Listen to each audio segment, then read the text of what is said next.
Hello everybody! In this class I will start teaching you the question words in Spanish. So these are the, if not all, at least most of the question words. Actually right now I can't remember any other one.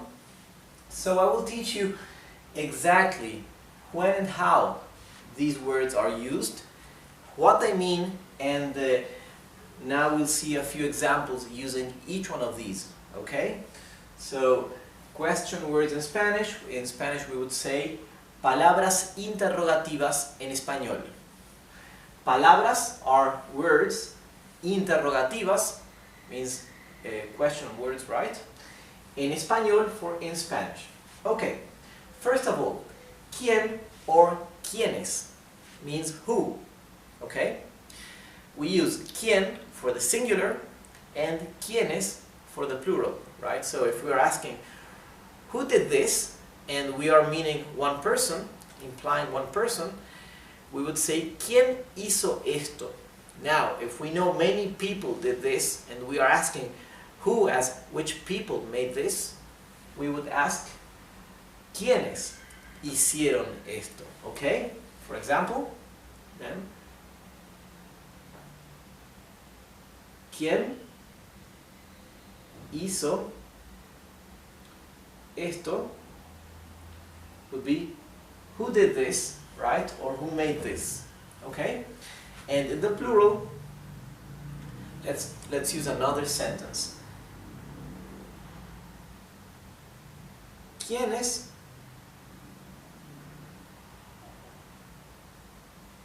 fueron a la fiesta?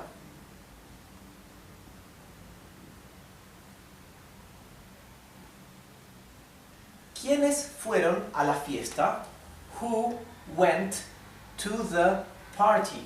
Who went to the party? Okay, so ¿quiénes is plural, so we're asking who as which persons went to the party. Okay, if we know only one person went to the party and we want to know actually which person went, we ask ¿quién? Okay, so ¿quién or quiénes is who. Fueron is the past of the verb ir, which means to go, okay? However, fueron is also the past tense for the verb to be, right? Ser, okay? Recently, I taught you the 4 most important verbs in Spanish, one of which was the verb ser, right? And soon I'll teach you how to conjugate this verb in all the tenses, okay? Next word, ¿cuándo?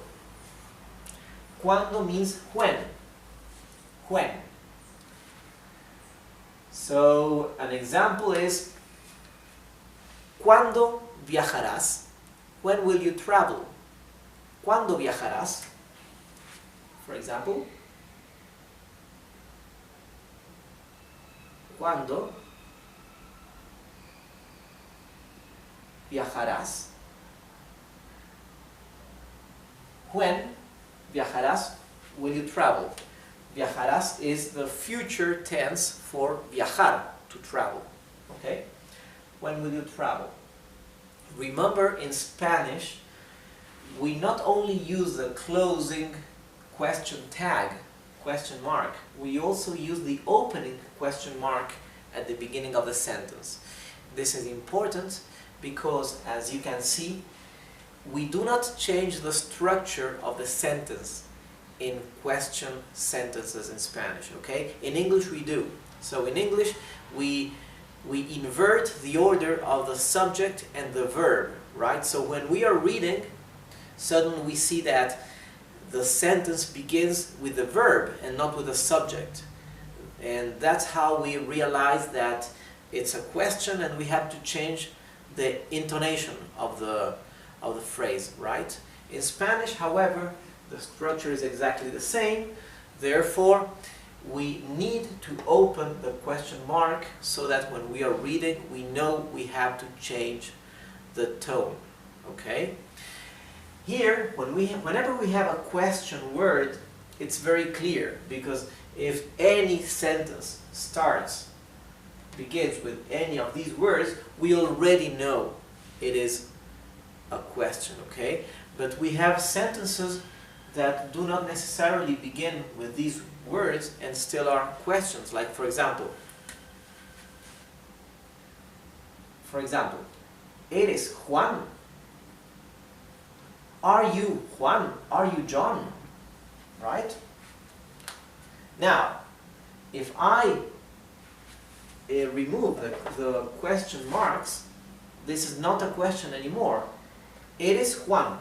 Here I'm stating, you are Juan. You are John. Okay? So, the structure is exactly the same in Spanish for statements and for question sentences, right? That's why it is important to open the question mark whenever a question begins. Next question word, ¿dónde? Where? Right? For example,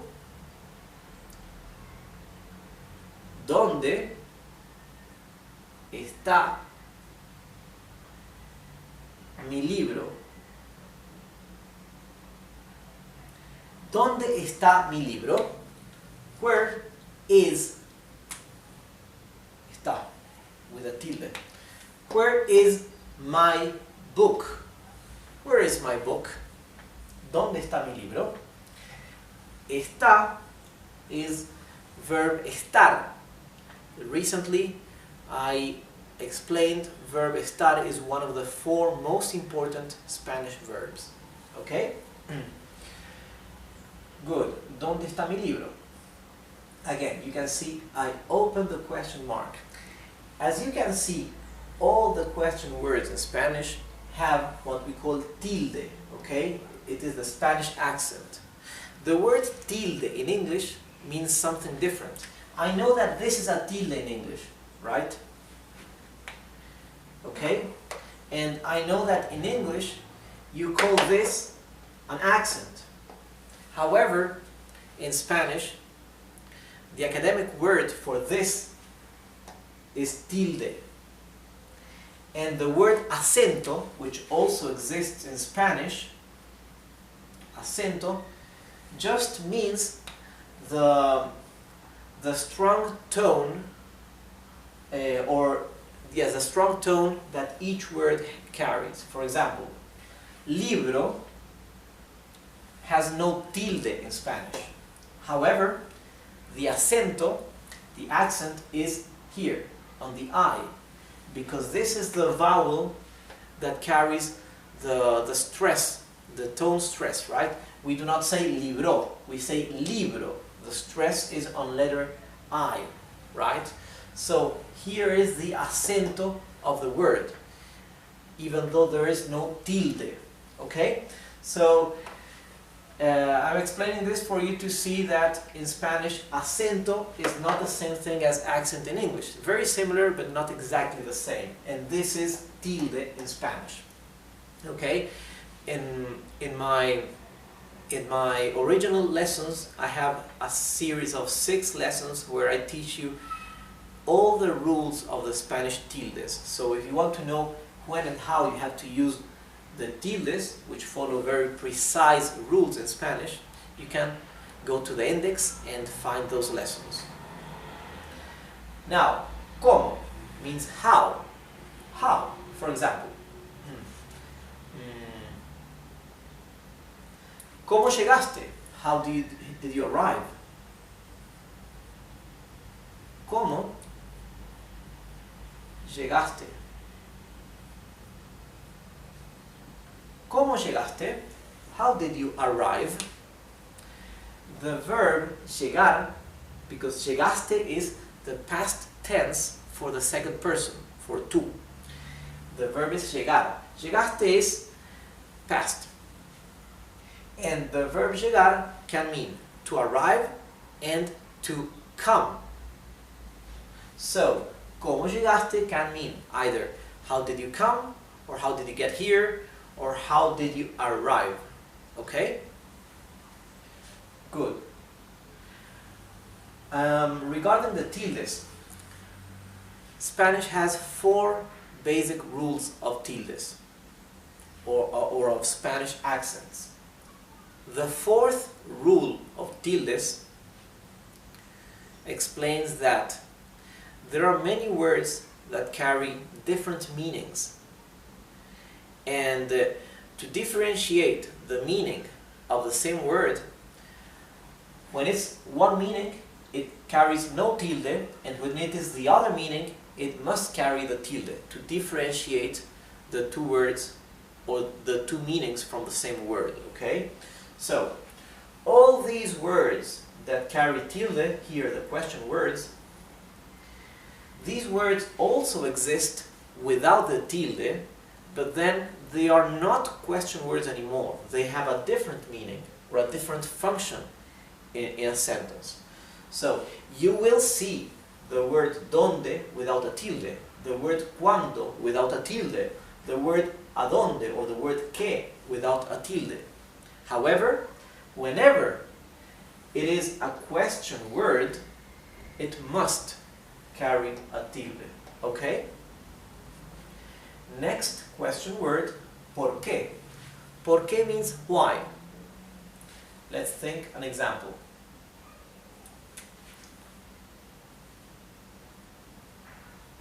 ¿Por qué no fuiste a trabajar?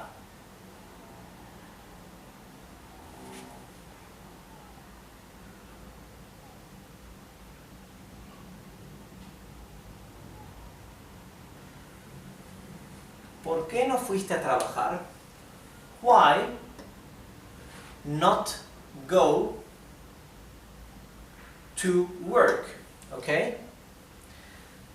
Why not go or not went to work? Okay? So actually, why didn't you go to work?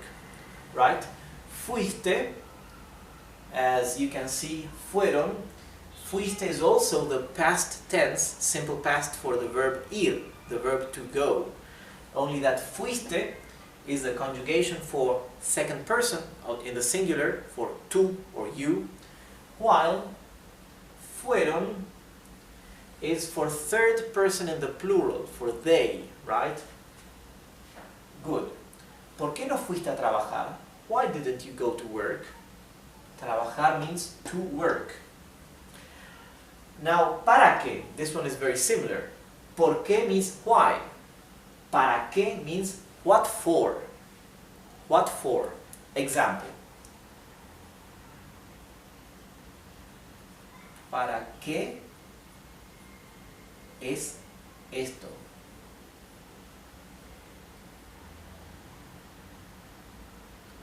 Okay, ¿para qué es esto? What for is this? Es a simple present for the third person in the singular, for he, she, it. In this case it would be it. And for the verb ser, or the verb to be. Esto means this. So, what for is this? Or, what is this for? Okay? ¿Para qué es esto? What is this for? ¿A dónde? See? ¿A dónde is very similar to donde. It just carries an A before the D. So, while donde means where, ¿a dónde means where to? For example,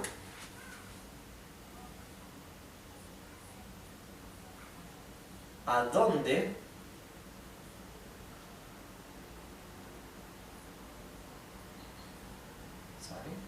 ¿a dónde piensas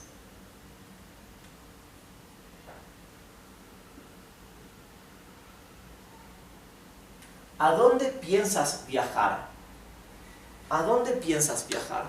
Piensas is simple present for second person in the singular, for tú, right? Or you. Piensas, the verb pensar means to think, but it's also used in Spanish as to plan, right? To have an intention of something. So, ¿a dónde piensas viajar is where are you planning to travel? where you plan travel. Okay? Where are you planning to travel? Actually, it will be where are you planning to travel to? Okay? Because the letter A at the beginning actually comes from the preposition a. The word a, which is a word of itself, is a preposition in Spanish and is the equivalent to the preposition to from English. So, a donde is where to, or to where, right? So, where are you planning to travel to? Okay? We can also simply ask, ¿a dónde viajarás? Where are you going to travel to? Actually, we can omit this and the sentence is still okay. Now the word que, which is one of the most used ones. Que means what? Okay? For example,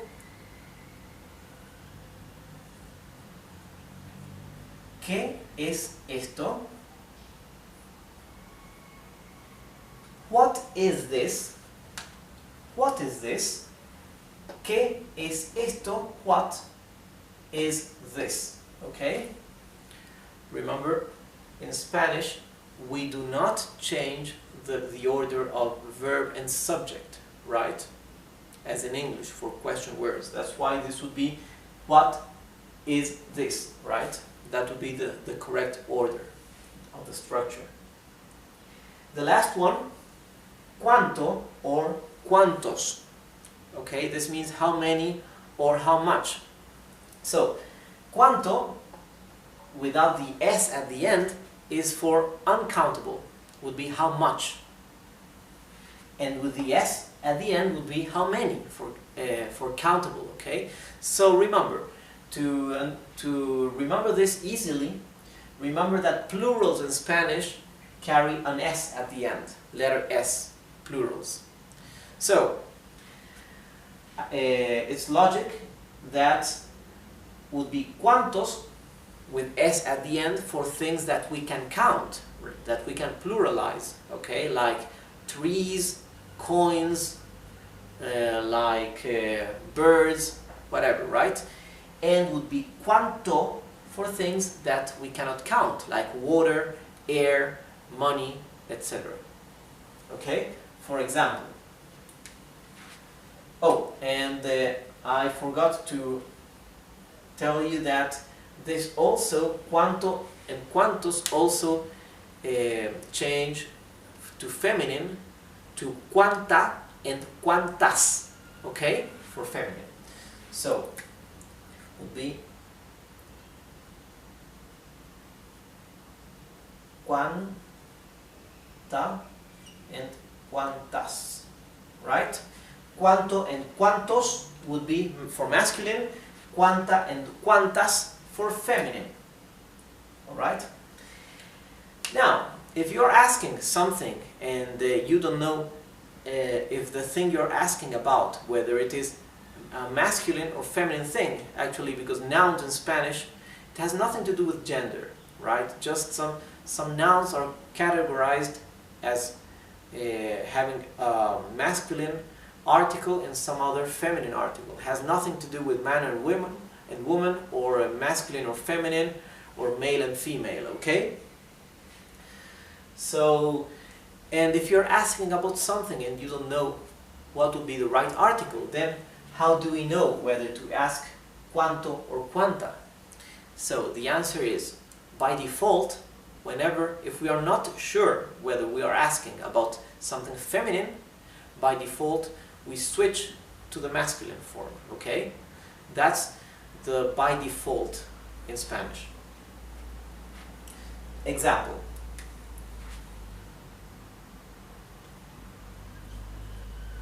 ¿Cuánta agua tienes? ¿Cuánta agua tienes? How much water do you have? Tienes is the verb tener. Tener means to have. okay? ¿Cuánta agua tienes? So, since water, agua, is uncountable, we cannot say 1 water, 2 waters, 3 water, right? So therefore we use cuánta without the S. And in Spanish, the noun water, which is agua, is feminine. It carries the feminine article. Therefore we ask cuánta, right, with A. Now, let's use countable, right? ¿Cuántos libros tienes? ¿Cuántos libros tienes? How many books do you have? You see, here we are not using cuánto or cuánta. We are using cuántos with S. Because books we can count. We can say 1 book, 2 books, 3 books, etc. And since libro is a masculine noun, right, we use cuántos and not cuántas. Remember that nouns that end in O in Spanish, they are masculine, and nouns that end in A, like agua, are feminine, okay? That would be a very basic rule. Okay, let me write down the meaning here so you can see it again. ¿Quién or quiénes means who. ¿Cuándo means when. ¿Dónde means where.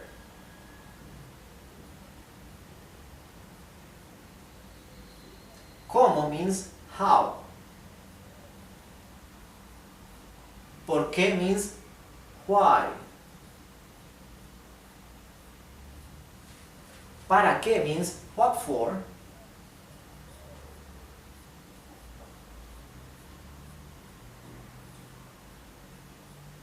¿A dónde? Where to.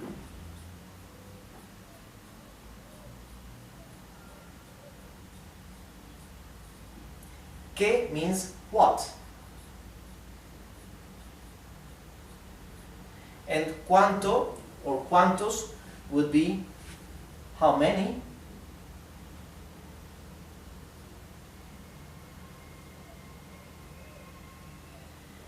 Sorry.